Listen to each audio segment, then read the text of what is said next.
Welcome to the Late Set from WRTI. I'm Josh Jackson. I'm Nate Chinen. Happy New Year. Happy New Year. We can still say that, whatever Larry David has to say. You know, I claim the all January Happy New Year exemption. Yes. How about that? As opposed to the dry January. I'm not for that at all. Forget that. But we, in addition to turning the page on the calendar, we are in 2026, which happens to be a momentous year for America, for the observation of this nation's establishment, and for some reflection on what it is that makes the USA what it is. Freedom! And we are not untroubled in this reflection as we move through the early part of 2026. It's been kind of a rough entry here. It's an unusual start to this. What is it called? Demi-sesqui? I can't remember. Every time I say that word, it goes into my brain and it just takes the nearest exit. Gotcha. I'm not going to hold on to it. 250. Yeah, what a great way to start. It's interesting to think about that commemoration. I don't think we were born in the same year, but I am a bicentennial baby. I was born in 1976. Oh, you're just rubbing it in that you're younger. The observation of our nation's founding is, it's also part of my origin story. But as I think about, that moment of reflection and looking back to the founding documents and our guiding principles and, I don't think we need to get into specifics, but all of it is being contested at the moment. And there's been some interesting examples of jazz artists, kind of stepping up, not even through words, but through deeds. And I'm thinking in particular about a couple of news stories that came over right around the holidays. The New Year's Eve concert scheduled by, the longstanding concert at the Kennedy Center that vibraphonist Chuck Redd, or I guess it was a holiday concert for him, and a New Year's Eve concert by the Cookers. And in both cases, these artists said, this doesn't feel right. We're not going to do this. It earned a lot of attention, positive and negative. It earned some threats of legal action. But I think it's interesting that jazz was and is in that conversation quite prominently. And I don't know, I wonder what you think about this weird moment when we are celebrating this nation, but also kind of feel queasy about the whole thing. Where do you situate these actions and this moment, compared to the things that we like to talk about in the past where jazz musicians stepped up and spoke truth to power? I really only have this to say, and that is art can't be contained, Nate. Mm-hmm. It can't be constrained by a building, no matter what you call it. And it can't be constrained by people who want you to do a certain thing. It doesn't mean it has to be done. The music is free. And that's really as far as I take it. I don't even have a strong opinion as it relates to whether or not it's the duty of an artist to protest anything. Right. I'm not saying that it isn't okay if any artist does this, but I don't know that it's necessary for it to be valued as art.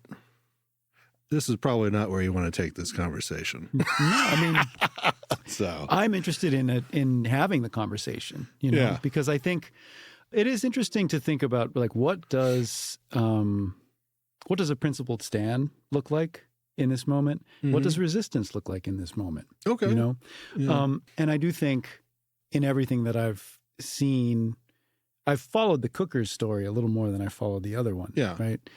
But, I have respect for, the artists who say, well, we're not okay with rolling into this space and totally. And, that's anybody's falling in line, right? That's anybody's prerogative. Yeah.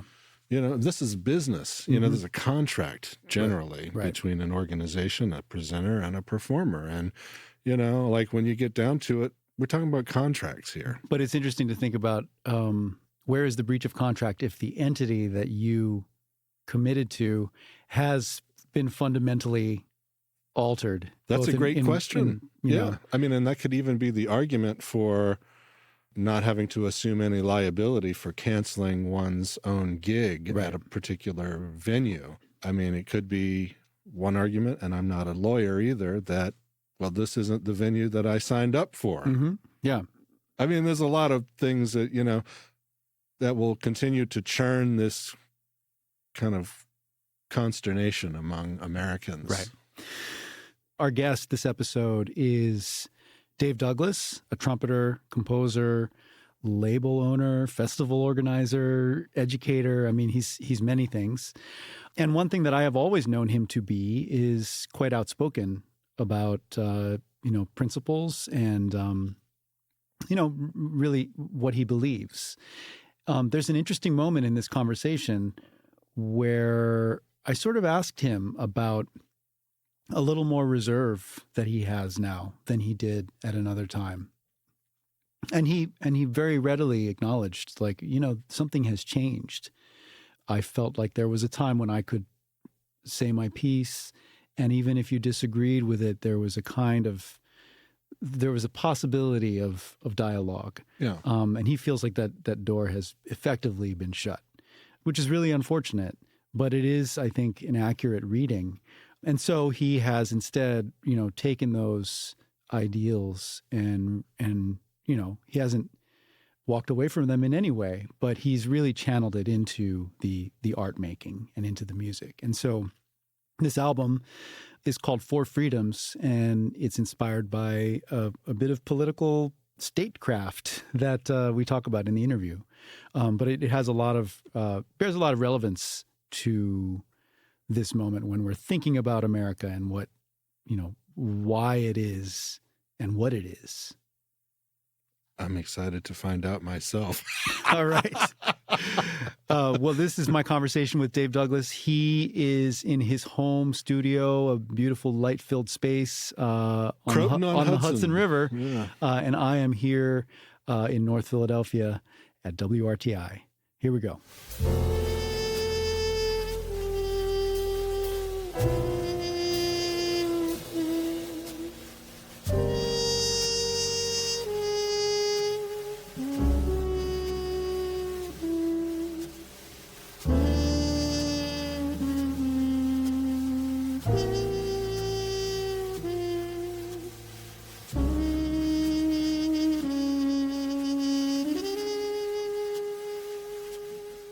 Dave Douglas, thank you for joining us on the late set. Hi, Nate. Thanks for having me. So nice. People who are listening cannot see what I see, but it looks like a very beautifully cozy music studio in the Hudson Valley. I see a little snow outside, see some music on your piano, a very conducive space to music making and thinking. I've been writing a lot and, practicing, of course. But yeah, it's a nice place to work. I can't complain.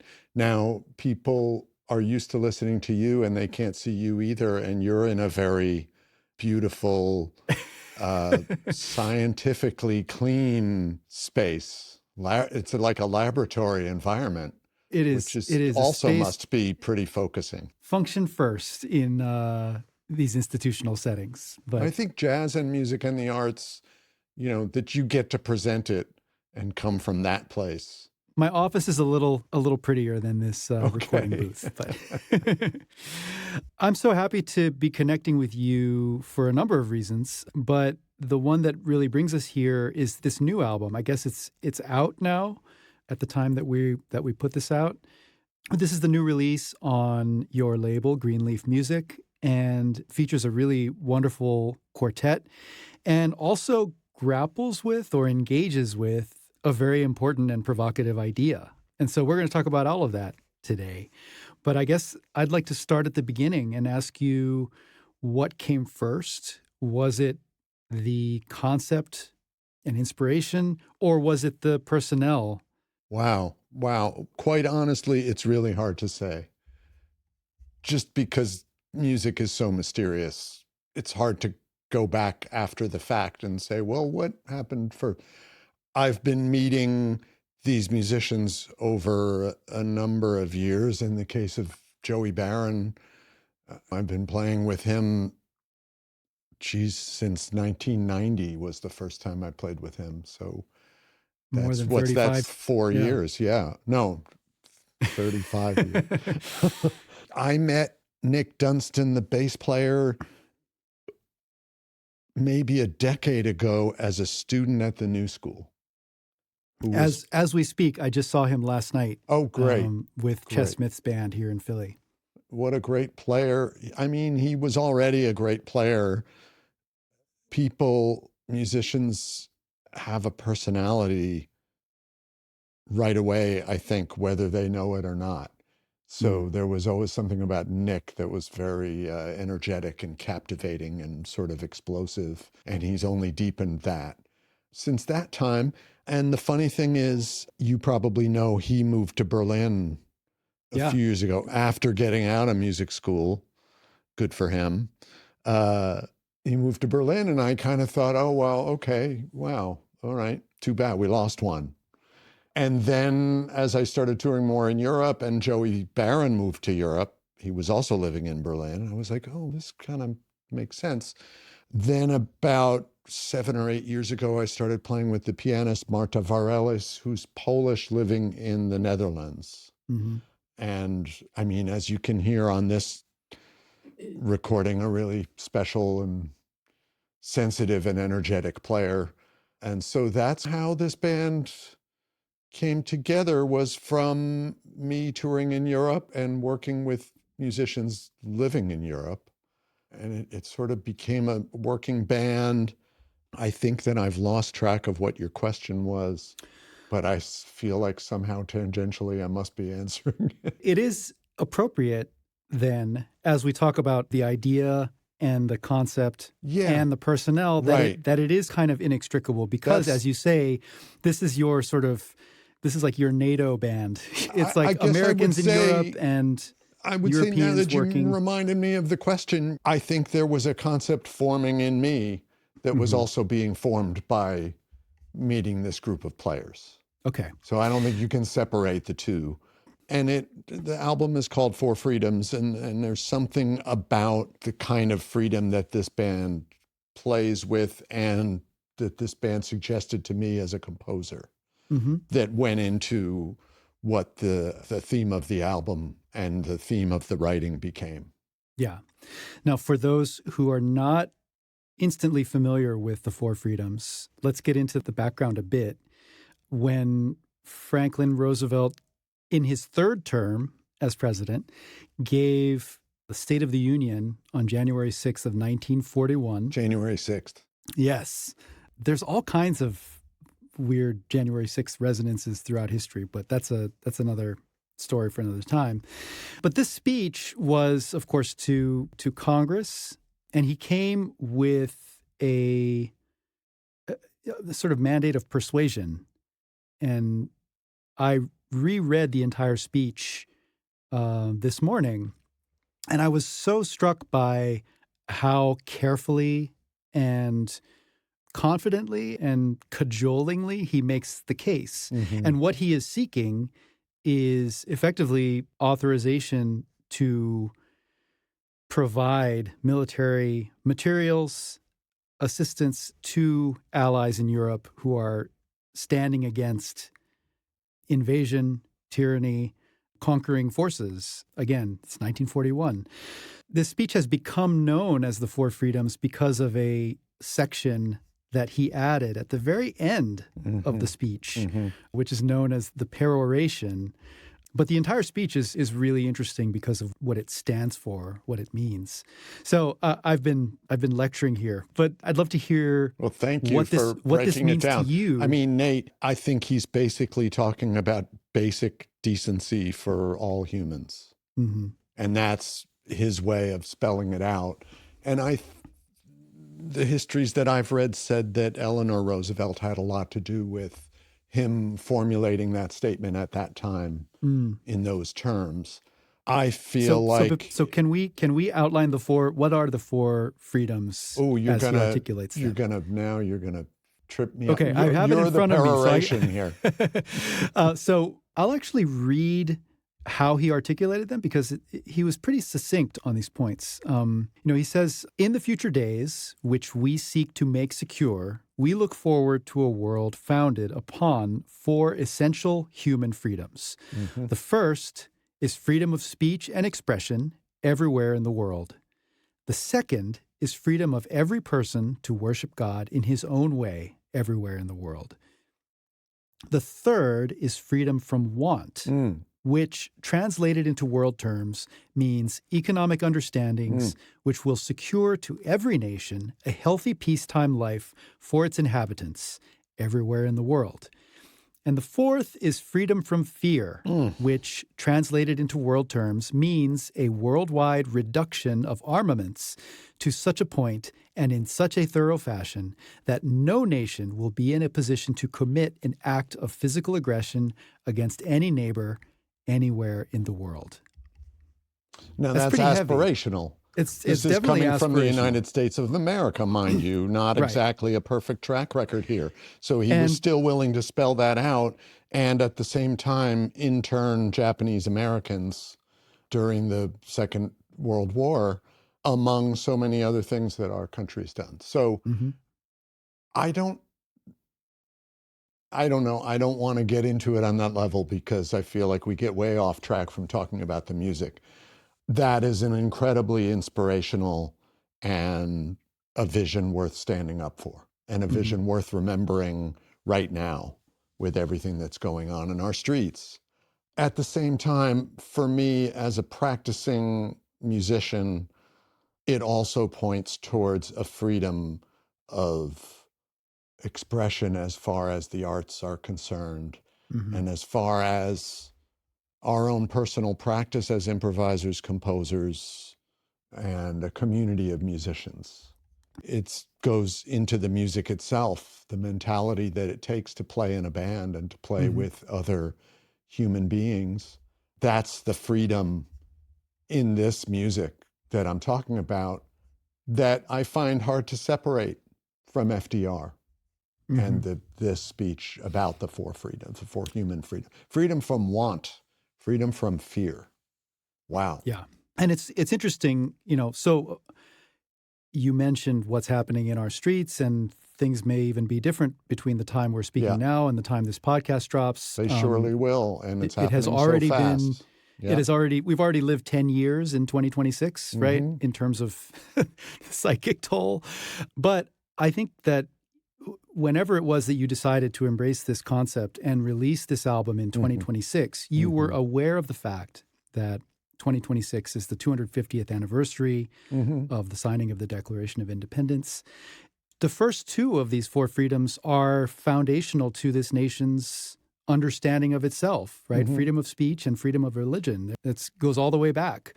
And I think that freedom of want and freedom of fear, that was a very FDR addition there.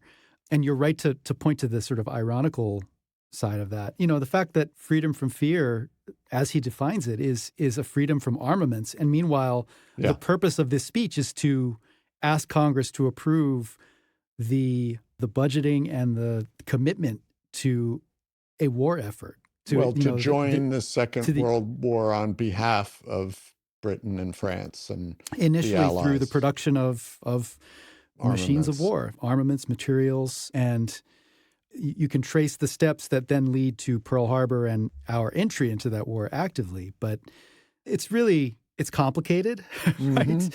Yeah. I think that we can take at his word the idea that this is about defending freedom, right? This statement. It's also an aspiration.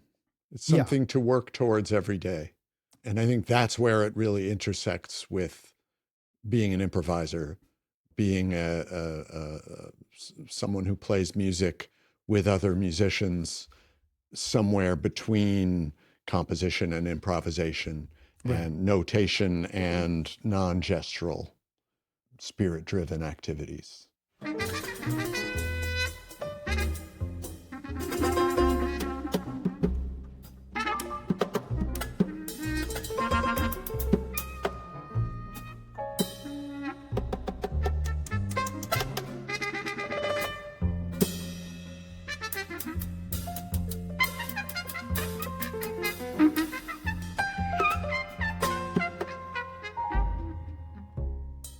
The title track of the album, Four Freedoms, feels like a very direct engagement of those ideas. It is the most free-form seeming piece on this album. It's very open, it breathes, it doesn't have a discernible form. I'm sure that there are some guidelines that you've created there, but it feels like a musical illustration of what you just described, this idea of finding it together and trusting one another. What can you say about that? There's certainly a lot of finding it and trusting each other. But I would also say that for all the music that I wrote, including that piece, Four Freedoms, I was looking for new ways for us to interact, new ways for us to find that freedom. And I think as a band leader over many years now, I find that the answer more often than not comes from the players, just from a very mindful observation of people's instincts and what they do and how they react and how they play.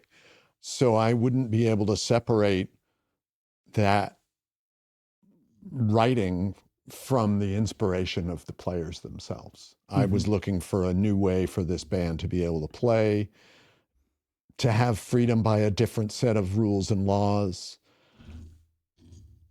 in the same way that we're looking for a new set of rules and laws to make our own society make sense, you know, if you want to bring it back to FDR. But in the case of this piece, Four Freedoms, it's a graphic score, which means it's a drawn set of diagrams that are pretty specific, but they leave a lot of room for places to go, you know, suggestions for gestures and how players would play. Marta Warelis is really deep player inside the piano, what they call prepared piano. And she's got all sorts of tools and tricks. And so I wrote this piece specifically for her to use that language. And then did some preparations on the trumpet too that you'll hear.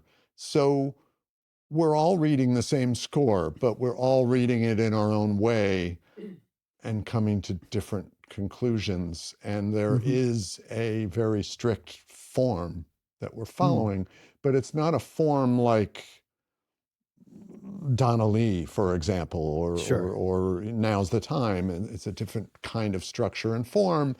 And I feel like, you know, that's the search with a band like this, is to say something new through the communal language that we use together. And when you say graphic score, is there a consistent graphic vocabulary you have, you know, in the way that someone like Wadada Leo Smith or Anthony Braxton has like a, you know, a system? Or is it something that you devise kind of piece by piece for the moment at hand?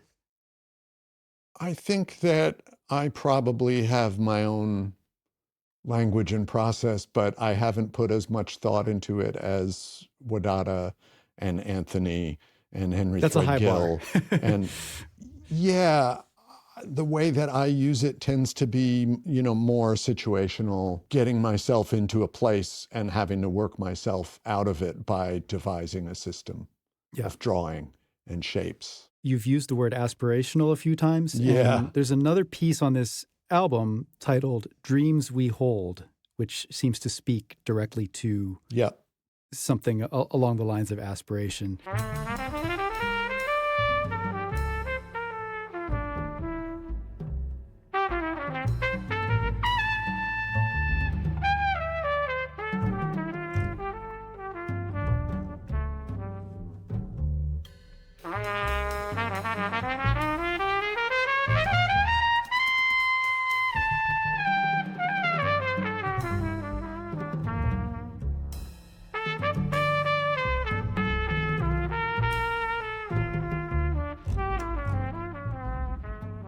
A lot of the writing on this record, I was experimenting with writing individual parts for the players, but having them be free to move at different speeds and different paces, and to experiment with articulation.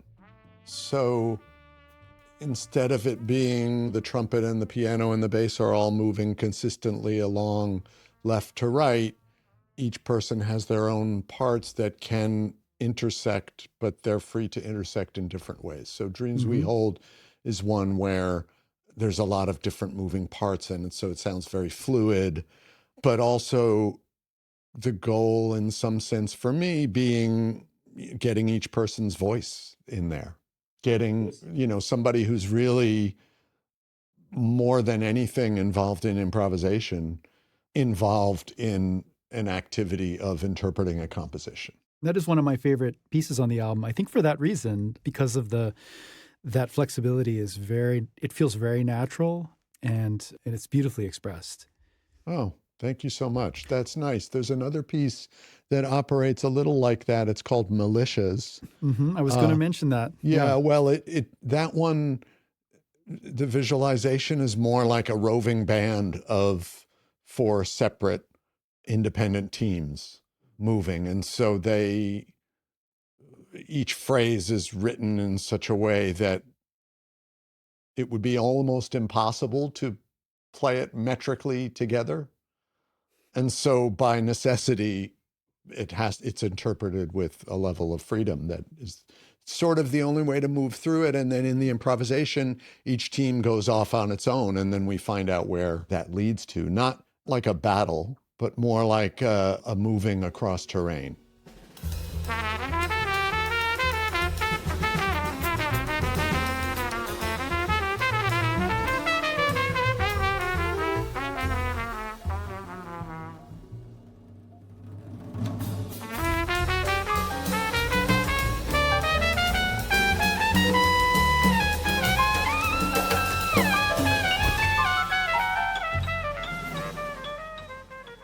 So when you use the title Militias, Yeah. you're not necessarily thinking about the contemporary political dimension of that word. Well, You're I thinking don't more know. about Everybody seems to use that word differently to their own, whatever argument they're trying to make. So no, to me, it's more about, I'm an American, so there's always a certain amount of rugged American individualism involved. But I also mean more in the sense of loosely unregulated teams yeah. operating towards a goal. With the use of that word, I sense from you a kind of pained ambivalence on the subject of how much to engage with the contemporary sort of topical reality. The horrors that we face. Nate, I just think it's a different kind of engagement. Yeah. Okay. Because I don't think it's an intellectual engagement. I think it's a engagement of feeling and sensibility and a mirroring of what's happening, a translation. Yeah. I mean, at this moment, everyone, and not just artists, right? Everyone who is paying any amount of attention is struggling to make sense of current reality and then to figure out both inwardly and outwardly, what am I supposed to do? Inwardly in terms of like, how do I protect myself and my loved ones mentally, physically, right? And then outwardly, like, what am I supposed to do? How can I help? Or how to engage? And clearly the answer will be different for every person, but it's a very vexing question to ask oneself. It is, and the times have changed so much. Yeah. You remember 20 years ago how vehemently I spoke out against the Iraq War. I do. And I feel like the quality of the conversation was just different. That you could have a conversation with somebody who was on the quote unquote other side of the issue. And at a certain point along the way, it felt like if I said anything from the stage, rather than opening the door to a dialogue, it closed the door because the sides got more dug in. And it's like, oh, I see you're over there. Okay, forget it. Right. I'm leaving. Yeah, there's almost like an instant taxonomy where it's like, oh, okay, you're one of these. I'm putting you in this category. Yeah, I've put you in this box, which happens in music all the time, sadly. I don't want to be in one of those boxes, and I don't believe that any of us really live in any of those boxes inside ourselves. Yeah. I did feel that the blogosphere and social media for a short time were an open forum Mm-hmm. where discussions about music and society and our leadership could take place. And I no longer feel that. And I don't know really I haven't figured out what that means, but I have found that funneling all that thought, it's funny. I think maybe you interpret that as ambivalence because I've stopped talking about it, but it's all funneled into the music. Every Mm-hmm. project that I make, I feel now is a part of that Yeah. statement. Yeah. About what we ought to be doing and how we ought to live together and Right. what it means to live in a diverse society and be interested and curious about the people all around you. Mm-hmm. Yeah. And I should be clear that when I said ambivalence, it had more to do with eagerness to engage than with an understanding of the importance of engaging, and that you brought it around to the thing I was going to ask next, which was the idea of creating and cultivating a community. Mm-hmm. I think that you've done this extraordinarily well over the last 20, 25 years. Still working on it. It's and aspirational. Sure. Yeah. But you do it on the bandstand, and you also do it with your label and your business practices. And then the Trumpet Festival too has been really important. Absolutely. In that absolutely. regard. And then, Greenleaf also has a podcast where you engage in conversations with a wide range of artists. And so it's, in a certain way, maybe it's less about projecting outward to whoever is there to pick up the signal and more about let's create a space inside of which there's understanding and potential to be challenged and lots of room for growth. Mm-hmm. So I don't know if you feel that way about sort of the shift in the model, but when I think about you as a kind of creative catalyst, that's certainly one thing that comes to mind. Bands have always been important to me. And it's the only reason I've ever composed. It's because I had friends who played real good and I wanted to have some cool stuff to play with them. Yeah. And it's at the root of it, that's still what it is. All of these different groups that I write for. Alloy came out this year, and to be able to work with two young trumpet players like Dave Adewumi and Alexandra Ridout, it was just such a high and a thrill to get to write for them and to open up a space where we all could play together. Four Freedoms is the same. And I think that,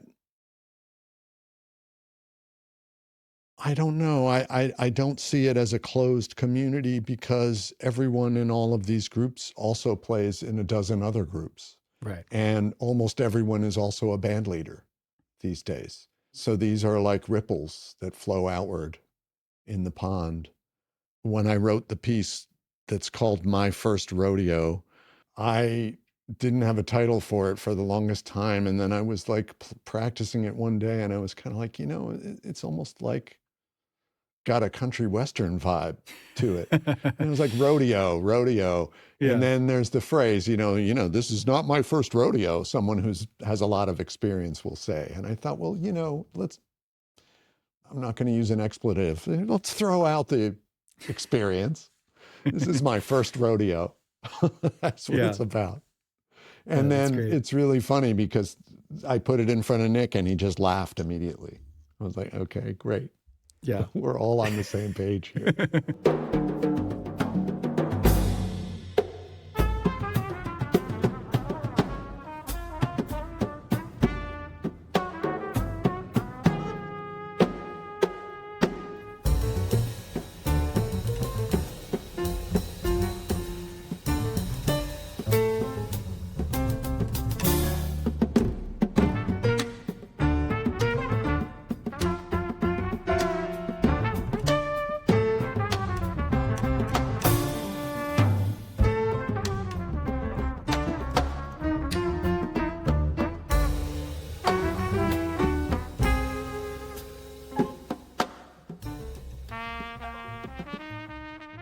There's one composition, a piece that bears a dedication to Yeah. one of your bandmates. Mhm. So those are Ruminants for Marta, and Fire in the Firewood for Nick, Mhm. and Grits for Joey. And these are all, they're maybe sort of concerti in a kind of way, you know, dedications. When you compose a piece dedicated to a person, what is the thing that you are thinking about? Are you trying to capture a kind of intangible essence of the person? Are you writing to their voice? I think it's a deeper contemplation Okay. about the full feeling and experience of being with that person in the music. It would be really hard to, I don't want to put anything in a box. I don't want it to be a cipher for something else. Marta is such a wonderful and mysterious player. I can't say that I fully understand any of these three that are in the band, and that's part of the magic of the mystery of music. So Marta's, as I mentioned, you know, originally from Poland. She doesn't play any Chopin, but there's this sort of sensibility that can be there. And sometimes I get this is funny, because if she ever hears this interview, she'd be like, I can't believe that's what you thought. That there's a feeling like she's really pushed against that Mm. background in her Mhm. playing. And she's someone who will really push at the boundaries of a composition in a way that she's spent enough time in Holland now that sometimes it reminds me of Han Benning Mhm. or Misha Mengelberg, you know, that pushing back against any Yeah. constraint or any compositional boundary. And I love that, but she also has a very thoughtful and pensive way of doing it. And so in writing Ruminants, I had this picture of her moving slowly through the music, ruminating, but at the same time creating chaos and Mhm. and really bringing herself to it, which she does beautifully in the performance.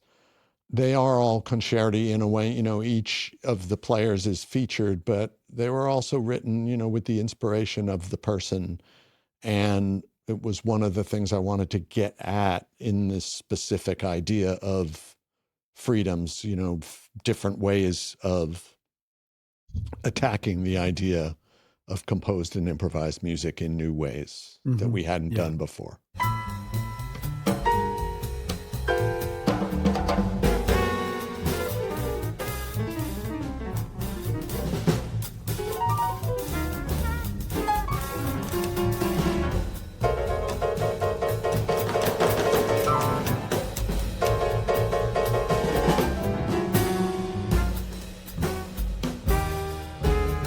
There's something interesting about the CD. Some of it was recorded on the concert Mhm. in this town called Guecho, which is close to Bilbao, northern Spain. And then some of it was recorded the next day on the same stage with the same setup and no audience. Yeah. And my intention in producing the record was to make the whole record the following day on the stage with no audience, like a studio album. Mhm. But we recorded both sets, the show and the following day, and the album is about half and half, as Mhm. it turns out. And the sound was so close that you can't really tell. The Mhm. only way to tell is when some of the tunes, there's a little bit of applause at the end. And Those are very, obviously live.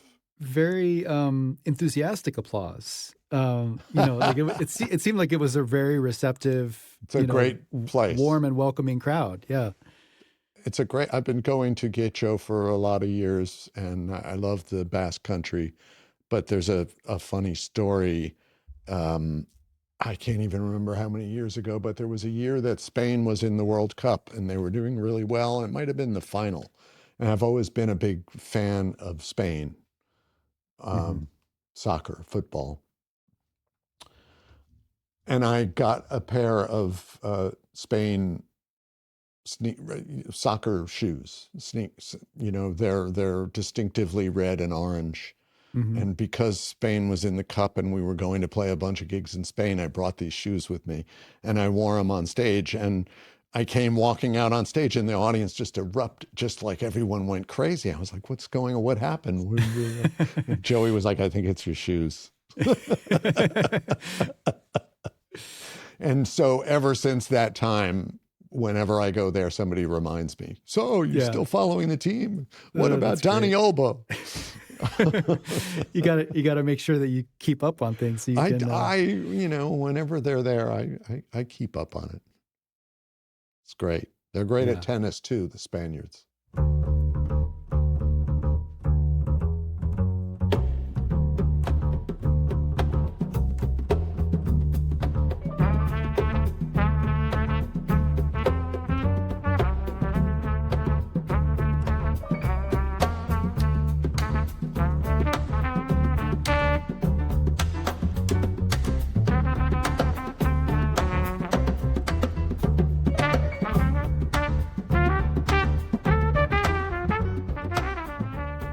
I want to talk about your observation of the scene that has been coming up. There's so many younger musicians, and I know that you've, partly because of the Festival of New Trumpet Music, but also just because of who you are, I know you've got your ear to the ground.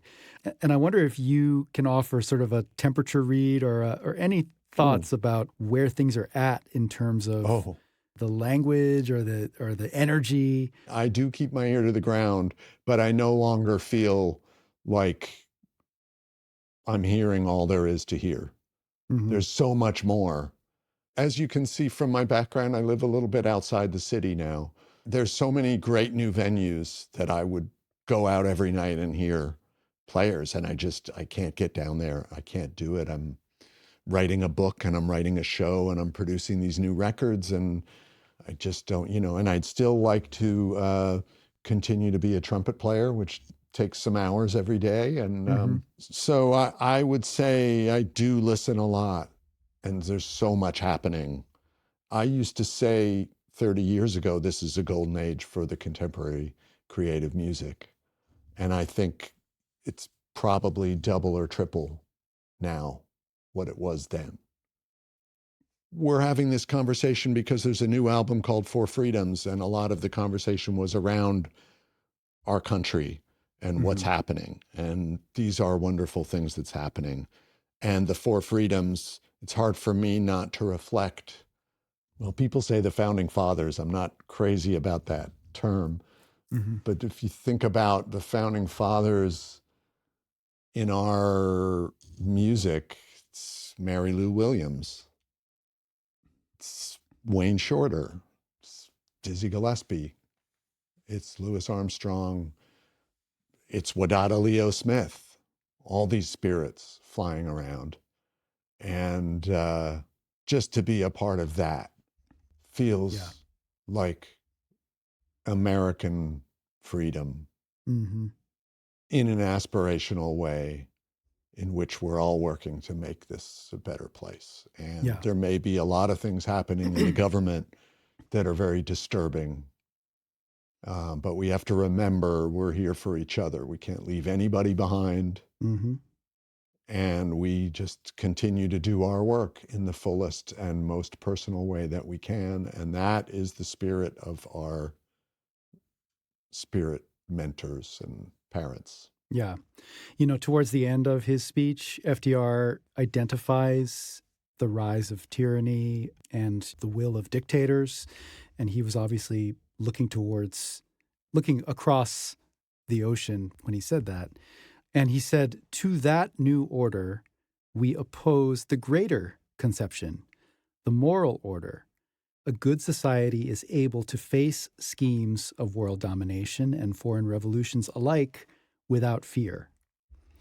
And as you're talking about what the music engenders and what the community around it and the way that musicians exist within the music, the nature of that exchange and the shared ideals. I mean, to me, that is a nice stand-in for what FDR called the moral order.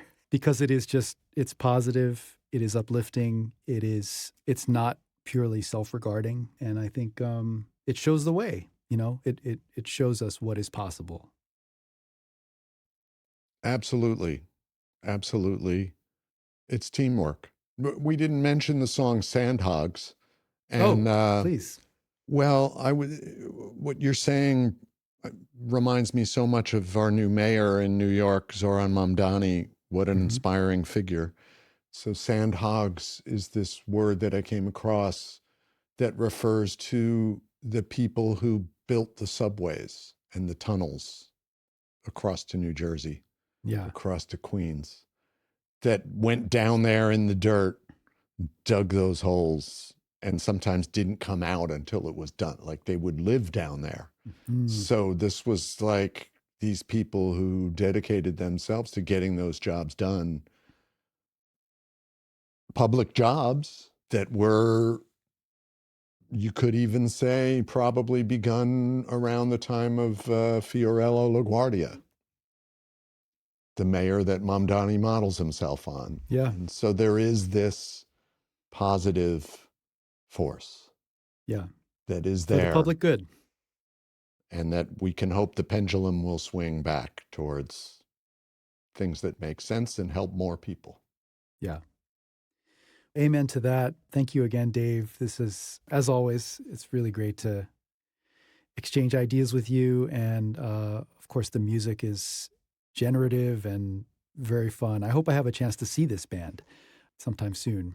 Great to talk to you. And thank you for having me on. And nice to see you in the studio there, producing all these great podcasts. So thanks. All right.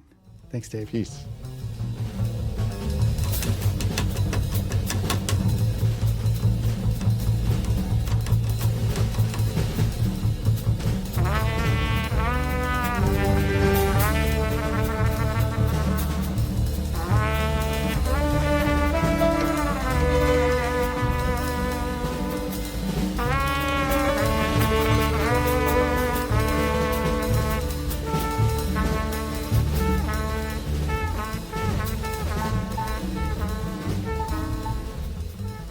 Interesting conversation, Nate, with Dave Douglas about four freedoms. I always think about that dichotomy of the freedom to and the freedom from. Those are very important to me. Yeah. Yeah. And I like thinking and hearing Dave talk about how that translates to the ensemble dynamics. Like he's obviously a very thoughtful composer. And really, somebody who cares about the voices of the people he works with. How do I bring them in? How do I really create something that spotlights who they are, Yeah. So yeah, I really enjoyed that too. And speaking of enjoyment, it's about that time to dig something. This I dig. Here we go.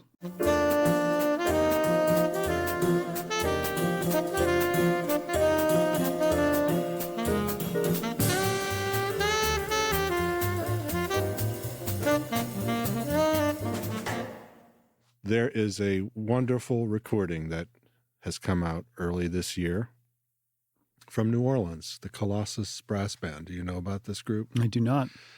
So this is largely led by a trumpeter, Mark Bro, who's been playing in New Orleans for many decades. And his uncle is Wendell Brunius, great trumpeter who plays with Preservation Hall. He's connected to a real lineage, Mark, and many of the members of this Colossus Brass Band are as well. Freddie Lonzo, great trombonist, and Wendell Brunius is on this. Kevin Lewis, just the trumpet section alone is pretty absurd. What I love about this record, Sing On Old Saw Records, which is a very new label that started with this recording. What I love about it is it reminds me very deeply about the sacred aspects of the New Orleans music tradition, because I love brass band music as much as the next person, and I love Rebirth and Dirty Dozen and all that stuff. But it's the old guard that I sort of have a soft spot for. Mm-hmm. And I love this because while some of the music is what you would expect a New Orleans brass band to play, there's a lot of new music that Mark wrote. The old style dirges. And they're beautiful. There's one in particular, When the Burden is Lifted.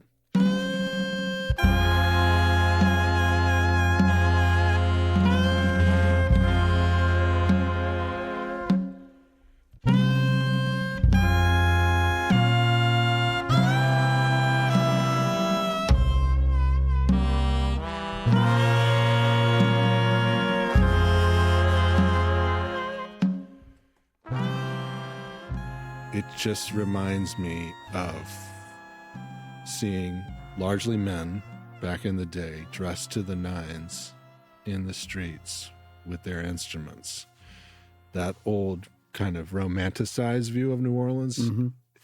it still exists generationally through the musicians who are playing today.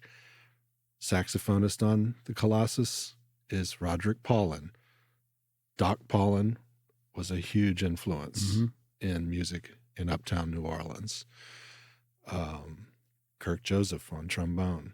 I mean, you know, there's like connection to Frog Joseph. I mean, there's just so many different connections to, I hate to say it, but the real New Orleans music, the stuff that needs to be protected in some ways, and also carried forward, which is what I love about Mark writing a lot of new music for this band that sounds like it was written 100 years ago. Yeah. And it's executed beautifully. All right. It's in my queue. All right. That's a great recommendation. Thank you. I'm going to go a little more mainstream. Let's go. And tell me if I've recommended this on This I Dig before. I feel like I've only recommended it to you personally. Okay. But there's a show that probably everyone by now has heard of called The Pit. It is back for its second season. Its first season just won 2 Golden Globe Awards, one for Best Television Drama and the other for Best Actor in a Drama Series for Noah Wyle. This show is just, you know, it is so satisfying. It just makes me think about craft, right? It's so satisfying to watch a TV show that just understands that it's television and kind of like plays by the rules of television, but also pushes against them in some useful ways. And then it's also immensely satisfying to watch a depiction of people who are really, really good at what they do, trying to figure out how to do it under duress, you know? And the duress comes in the form of like small problems that are screaming at you in the face. And it also comes in the form of systemic problems that you have to kind of solve for in a more holistic manner. You know, I always tell my daughter, who is attending the University of Pittsburgh and her intention is to be pre-med, I always tell her that this show is going to ruin it because everybody's going to want to apply to the University of Pittsburgh's medical school, which is already a great medical school. I said, but this show is not doing you any favors. It's making Pittsburgh like cool. She is well positioned to, you know, she's in the, what's the word? Like the jump seat, you know? But yeah, I mean, it's just a really good show. I've only seen, you know, as we're taping, I've only seen the first episode of the second season, but there's an understanding that a longer arc is at play. Like we know that something is going to go down, but moment to moment is just a really good watch. It's also a really good record by Roy Hargrove to get back into jazz. Hey, you see what I did there? Josh can always be trusted to bring it back to jazz. There you go. 6 degrees or less. The Late Set is a production of WRTI and made possible by WRTI members. Enjoy this podcast? Leave us a rating on the podcast platform of your choice. Also, be sure to subscribe and follow us on social media. Our show is hosted by me, Nate Chinen, with Josh Jackson, and the show is produced by Alex Arif. Robbie Webb is our assistant production manager and mixed this episode. Our production assistants are Alexander Bolliker, Jacob Dodds, Delia Joyce, and Alana Beltran. Our director of operations and production is Tyler McClure. Associate General Manager for Content and Programming is Josh Jackson, and Bill Johnson is WRTI's General Manager. Stop by WRTI.org and check out everything else we're cooking up in Philly and beyond, and we'll see you soon.